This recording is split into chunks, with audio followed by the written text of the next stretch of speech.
नमस्कार व्यूअर्स, आपका स्वागत है रेडियो द्वारका में और हमारी सीरीज यूपीएससी स्टोरीज में। आज मेरे साथ अंकित सिंह जी हैं।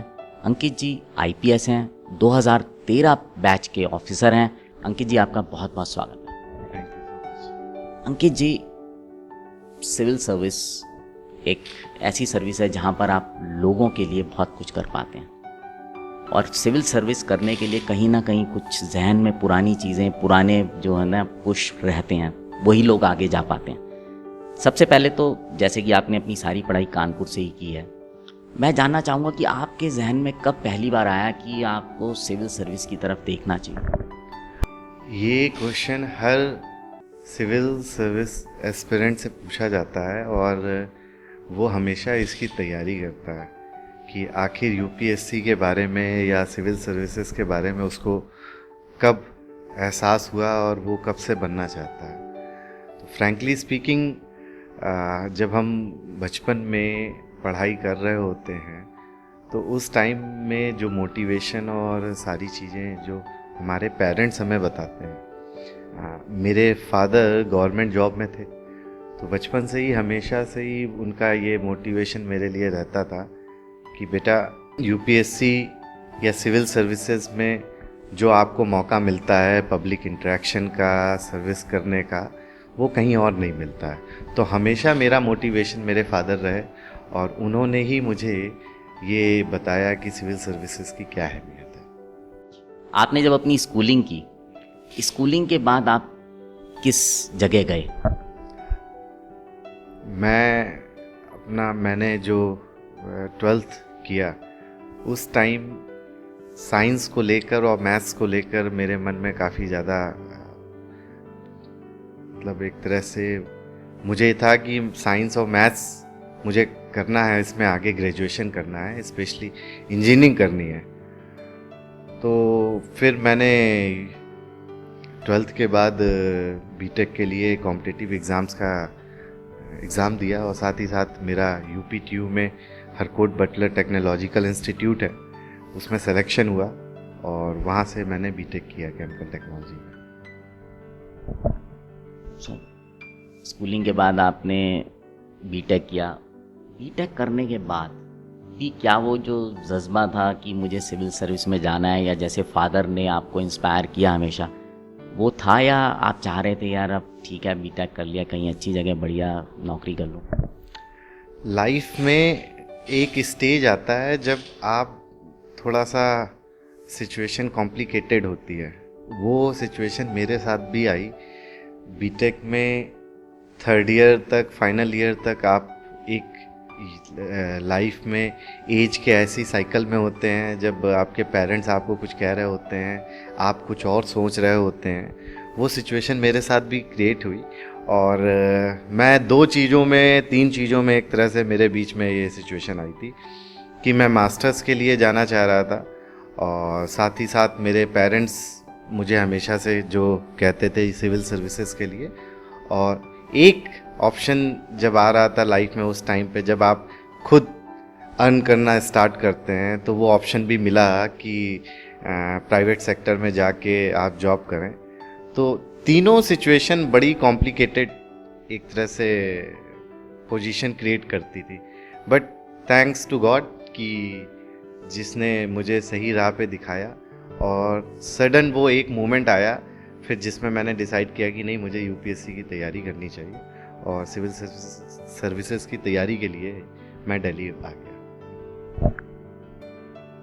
जब आप सिविल सर्विस की तरह फाइनली मन बना लिया और तैयारी के लिए जब आप दिल्ली आए, दिल्ली आना में भी यहाँ पे भी बड़े चैलेंजेस हैं, क्योंकि अकेले रहना, तैयारी करना, टोटली अलग जगह हो जाती है। कैसे मैनेज किया? बिल्कुल सही कह रहे हैं आप कि दिल्ली मेरे लिए, मैं फ़र्स्ट टाइम 1 दिन से ज़्यादा के लिए आ रहा था यहाँ पर। मुझे कोई इंस्टीट्यूट के बारे में नहीं पता था, मुझे किसी तरीके का कोई यहाँ की टोपोग्राफी, ज्योग्राफी के बारे में आइडिया नहीं था। तो मेरे एक दोस्त की सिस्टर थी जो यूपीएससी की तैयारी कर रही थी, उन्होंने मुझे थोड़ा सा गाइड किया और यहाँ पर आकर जो मेरा सबसे बड़ा मोटिवेशन था वो ही मेरे लिए एक तरह से मेरा पथ प्रदर्शक बना।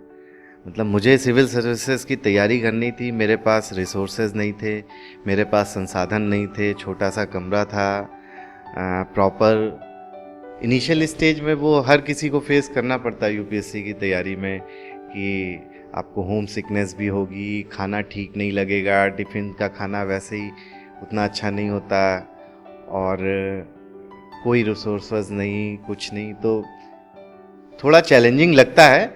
बट हाँ, एक यूपीएससी तैयारी से जो मुझे एक किक मिल रही थी, जिसे पॉजिटिव वाइब्स मिल रही थी लाइफ में, दुनिया में टेक्निकल आप जब एजुकेशन करते हैं तो उस टाइम आप दुनिया में क्या चीज़ें हो रही हैं, ग्लोबल पर्सपेक्टिव क्या है, पॉलिटिक्स में क्या चल रहा है, इंडिया में क्या नए इनिशिएटिव्स हो रहे हैं, वो सब चीज़ें मिस हो जाती हैं। तो जब वो सारी चीज़ें जानने को मिलती हैं, आप उसके बारे में पढ़ना स्टार्ट करते हैं, तो उस पॉजिटिव एनर्जी ने मुझे बहुत साथ दिया और मैं पूरी तरीके से 100% डेडिकेटेड, मैं जो भी वक्त मिलता था, जितना भी वक्त मिलता था अपने इनिशियल इंस्टीट्यूट से जाने के अलावा, तो उसमें मैं अपनी पढ़ाई को करके उसकी पॉजिटिव एनर्जी के साथ चल रहा था। तैयारी शुरू हो गई, आप आ गए, रूम भी मिल गया, हो सकता है रूम में शेयरिंग हो तो दोस्त भी मिल गए हों। उसके बाद जब अटेम्प्ट देने की बारी आई तब क्या रहा? जैसा कि हर कोई कहता है, यूपीएससी एक एग्ज़ाम नहीं है और यूपीएससी एक प्रोसेस है। तो जब प्रोसेस की तैयारी शुरू होती है तो आप उस प्रोसेस की तैयारी जिस दिन से आप शुरुआत करते हैं अपनी तैयारी की, फिर फर्स्ट स्टेज आता है प्री एग्ज़ाम, फिर उसके बाद सेकंड स्टेज है मेंस। प्री का रिज़ल्ट आता है, that is also a stage, फिर मेंस, फिर इंटरव्यू। तो मुझे याद है कि फर्स्ट टाइम जल्दबाजी में मैंने अटेम्प्ट दे दिया और तैयारी शायद मेरी बहुत अच्छी नहीं थी और उस दौरान जब मेरा प्री नहीं हुआ तो दुख हुआ, लेकिन खुशी इस बात की थी कि यूपीएससी के एग्ज़ाम की जितने कम तैयारी में मैंने उस एग्ज़ाम को दिया था और उसमें मेरा जितना क्वेश्चंस ठीक निकले थे प्री में, वो मुझे काफ़ी अच्छा पॉजिटिव फीडबैक था वो मेरे लिए, खुद के लिए, कि नहीं आगे मैं अगर करूँगा और ज़्यादा टाइम मिलेगा मुझे थोड़ा, तो ज़रूर मैं अच्छा करूँगा। हाँ, लेकिन जब फर्स्ट टाइम नहीं होता है चीज़ों से तो थोड़ा दुख हुआ था। लेकिन साथ ही साथ उसी के कुछ दिन बाद मेरा स्टेट सर्विसेज का राजस्थान का एग्ज़ाम भी मैंने एग्ज़ाम दिया था, जिसमें मेरा प्री हुआ, मेंस देने का मौका मिला। तो वो साइकिल चलती रही। मैंने जो अगर यूपीएससी के टाइम से जो टाइम मिला, मैंने उसमें स्टेट सर्विसेज के एग्ज़ाम दिए और उसमें मेरा अच्छा सिलेक्शन रहा। मतलब फर्स्ट अटैम्प्ट में ही मेरा Uttarakhand, Rajasthan, Haryana PCS, UP PCS सभी में सिलेक्शन एक तरह से प्री होता रहा, किसी में मेंस हुआ, किसी में इंटरव्यू तक पहुंचा। तो वो एक प्रोसेस स्टार्ट हो गया था और उसकी पॉजिटिव एनर्जी मेरे काफ़ी काम आई। अच्छा अंकित जी, जब अटैम्प्ट में आप देते हैं, फर्स्ट अटैम्प्ट आपने बोला पूरी तरह तैयार नहीं थे, सेकंड अटैम्प्ट में कैसा रहा? सेकेंड अटैम्प्ट के लिए मैंने अच्छी प्रिपरेशन की, बट उसमें बीच में यूपीएससी ने उसमें चेंजेस कर दिए। जिस साल सीसैट और आपका क्या कहते हैं मेंस में भी चेंजेस हुए थे, वो मेरे टाइम में 2011 में फ़र्स्ट टाइम हुआ था और उसके चलते शायद मेरी तैयारी में थोड़ी बहुत कमी रह गई या कुछ चीज़ों में ओवर कॉन्फिडेंट हो गया, जिसकी वजह से मेरा दोबारा फिर से प्री नहीं हो पाया था। तो मेरे लिए एक लर्निंग थी कि किसी भी चीज़ को, आपका कोई भी बैकग्राउंड हो, किसी भी चीज़ को, छोटी से छोटी चीज़ को भी बहुत ही बारीकी से और पूरी मेहनत देकर ही तैयारी करनी चाहिए। अंकित जी, जब आप सिविल सर्विस के लिए जा रहे हैं और जो स्पेशली तैयारी कर रहा होता है, जिसके दिमाग में होता है प्री 2 बार ना होना, कैसे दोबारा से अपने को आपने तीसरी बार खड़ा किया? बिकॉज ये बहुत इंपॉर्टेंट होता है, फेलियर्स को कैसे आपने ऑब्जर्व किया और कैसे दोबारा से खड़ा किया, अपनी तैयारी कैसे की? यूपीएससी के प्रोसेस में उस फेलियर को एक्सेप्ट करना और अपनी गलती को सुधारना और दोबारा फिर उसमें तैयारी में पूरे जोर शोर से लग जाना, ये बहुत ज़रूरी है। इसको डील करना भी हमें जब तैयारी करते हैं तो वही सिखाता है। मुझे याद है कि मैंने इन द मीन टाइम मेरा स्टेट सर्विस का एग्ज़ाम सब जगह बहुत अच्छे मार्क्स के साथ प्री के मेंस के साथ हो रहा था। चाहे राजस्थान था, यूपी का भी मेरा मेंस हुआ, हरियाणा का भी मेंस हुआ। एक साथ एक सिचुएशन आ गई थी कि 2 स्टेट के मेंस थे, मैंने एक ड्रॉप करना पड़ा था। और इन द मीन टाइम मेरा यूपीएससी का प्री नहीं हुआ था, सेकंड, क्योंकि जिसमें चेंजेस आए थे और शायद मेरी उसमें कमी रह गई थी। तो मैं उस दुख से भी मुझे सीखना था, उस गलती से भी सीखना था, और साथ ही साथ अपनी आगे की तैयारी भी मुझे ठीक करनी थी। हाँ, मुझे ये पता था कि जिस चीज़ को मैंने ईमानदारी से जिसमें मेहनत की है उसका मेरा सिलेक्शन स्टेट सर्विसेज का होना शुरू हो गया था। तो मेरे लिए ये अच्छा फीडबैक था कि स्टेट सर्विस का सिलेक्शन हो रहा है, मतलब मेरे सब्जेक्ट की तैयारी ठीक है।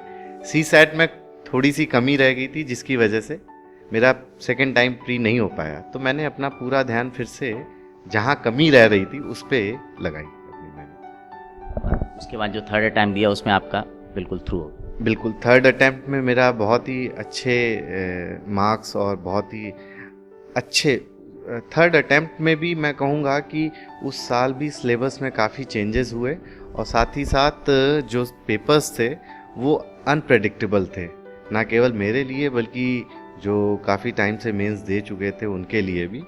बट मैंने पीछे मुड़ के नहीं देखा और अपने जितना जो मेहनत की थी मैंने और जो तैयारी की थी उसको 100% पूरा मैंने कोशिश की कि मैं मेंस में अच्छे से दूं उसको।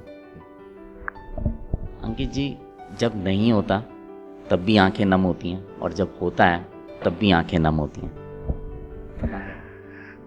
बिल्कुल, मुझे याद है जब मेरा फर्स्ट टाइम प्री नहीं हुआ था, और मुझे वो भी याद है कि जब मेरा सिलेक्शन आ गया, रिज़ल्ट आ गया, तो वो खुशी के आंसू थे। और वो उस समय मुझे ये लगा था कि मुझ में थोड़ी सी कमी रह गई है, फर्स्ट टाइम जब नहीं हुआ।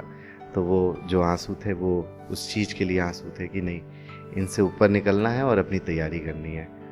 और मैं हमेशा कहता हूँ यूपीएससी एक प्रोसेस है, और ये लाइफ में आपको बहुत कुछ सिखाती है, और इस प्रोसेस को पूरा एंजॉय करना है।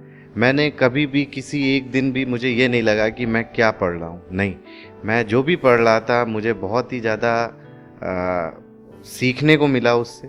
और हमेशा लगता था कि लाइफ में कुछ ना कुछ ज़रूर अच्छा करूँगा, क्योंकि इतना सब जानने के बाद कि ओवरऑल वर्ल्ड वाइड क्या चल रहा है, इंडिया में क्या चल रहा है, कई डिपार्टमेंट्स क्या इनिशिएटिव्स कर रहे हैं, सिविल सर्वेंट्स क्या कर रहे हैं, ये सारी चीज़ें जान के लगा था कि हाँ, अब लाइफ में कुछ अच्छा ज़रूर कर लेंगे। अच्छा, एक चीज़ और आपसे पूछना चाहूँगा कि जब दिल्ली में आप आए हैं, सर कभी उन जगह जाना हुआ जहाँ पर आप अपने स्ट्रगल के दिनों में या पढ़ाई के दिनों में रह रहे थे? हाँ बिल्कुल, मैं जाना होता है। मैं नाइट जियो नॉर्थ वेस्ट डिस्ट्रिक्ट का जब भी मौका मिलता है तो मैं उस एरिया में जाता हूँ, और उन पुरानी गलियों में घूम के एक अलग खुशी मिलती है। सिलेक्शन के बाद भी मैं कई बार गया वहाँ पे, और जो पुराने हमारे बैचमेट्स थे जो साथ में तैयारी कर रहे थे, डीयू के 1-2 स्टूडेंट थे, तो उनसे भी मुलाकात होती रहती है। और हमेशा व्यक्ति को अपने अतीत से ज़रूर जुड़े रहना चाहिए। एक ये चीज़ भी हमें सीखने को मिलती है तैयारी टाइम में। जैसा कहते हैं कि इतिहास को हमेशा याद रखना चाहिए, तो वैसे ही अतीत से हमेशा जुड़े रहना चाहिए, और हम्बलनेस बना के रखनी चाहिए इंसान को, चाहे आप कितने भी बड़े पद पे बैठे हों, क्योंकि वही आपके व्यक्तित्व की सही पहचान है। बहुत बढ़िया बात बोली अंकित जी आपने। जो यंगस्टर हैं, जो तैयारी करते हैं, किसी भी चीज़ की तैयारी करते हैं, आप उनके लिए क्या मैसेज दें? जो यंगस्टर तैयारी कर रहे हैं, मैंने 2012 सीएससी एग्ज़ाम क्लियर किया है, लेकिन उसके बाद 9 साल होने जा रहे हैं।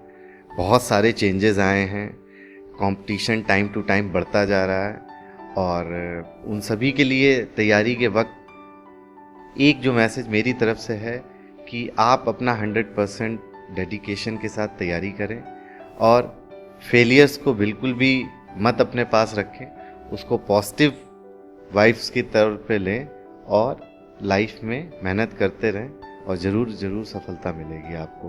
कोई कहता है कि उसका लक था, ये सारी चीज़ें, बट मेरा ये मानना है कि आपका हार्ड वर्क और वो ज़रूर आपके काम आएगा। और लक और सेकेंडरी हैं सारी चीज़ें, तो आप पूरी मेहनत के साथ लगे रहें। धन्यवाद। सो यस, आपने सुना अंकित जी ने एक बहुत बड़ी बात बोली आखिरी में कि आप अपने काम में लगे रहें, क्योंकि जो आप मेहनत कर रहे हैं वो ज़रूर काम आएगी जीवन में, वो कभी भी बेकार नहीं जाएगी। सो अंकित जी, एक बार बहुत बहुत धन्यवाद आपका समय देने के लिए। सो यस, उम्मीद करता हूँ कि ये जो कहानी है अंकित जी की, ये आपको इंस्पायर करेगी अपने सपनों को पूरा करने के लिए। सो बने रहें रेडियो द्वारका के साथ।